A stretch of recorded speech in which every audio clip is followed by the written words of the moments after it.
আমার company ক্লোজারার্স limited, আমি এটা অফিসিয়াল যাত্রা শুরু করি 2019 নভেম্বরে।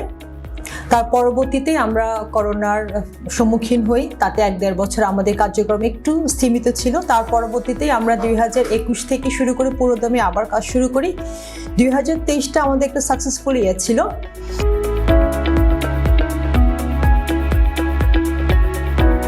2024 এসে আমাদের কার্য পরিকল্পনা একটু অন্যরকম। আমরা মার্কেট ডাইভার্সিফিকেশন এবং মার্কেট এক্সপানশনের জন্য আমরা কাজ করছি। 2024 এসে আমরা ভালো কিছু ব্র্যান্ড অ্যাড করার জন্য আমরা অলরেডি কাজ করছি। এবং আমি যেভাবে কাজ শুরু করেছি সাস্টেনেবল ফ্যাশনের জন্য, সাস্টেনেবল ফ্যাশন নিয়ে কাজ শুরু করতে গিয়ে আমি অনেক চ্যালেঞ্জের সম্মুখীন হয়েছি। মার্কেট সেভাবে রেডি ছিল না যেভাবে কাজ করতে চায়। তারপরও আমি আমার কর্ম উদ্যম আমি চালিয়ে রেখেছি। কাস্টমারদের কাছে আমি আমার স্টোরি নিয়ে অলওয়েজ আমি রিচ আউট করি। এবং 2024 এসে আমার যেটা পরিকল্পনা, আমি আরও কিছু ফ্যাসিলিটিস অ্যাড করব আমার কোম্পানিতে। বিশেষ করে আমি সেলফ সাফিসিয়েন্ট একটা ল্যাব ইন্ট্রোডিউস করব এবং আমাদের ফ্যাশন ডিজাইন এবং প্রোডাক্ট ডেভেলপমেন্ট সেন্টারটাকে আমি চালু করব 2024-এ।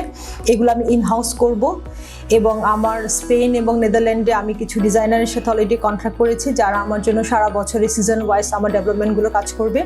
তো আমরা 2024টা আমরা আরেকটু এক্সপানশন এবং আরেকটু ডাইনামিক এবং অ্যাগ্রেসিভভাবে বিজনেস গ্রোথের কার্য পরিকল্পনা নিয়ে আমরা কাজ শুরু করছি।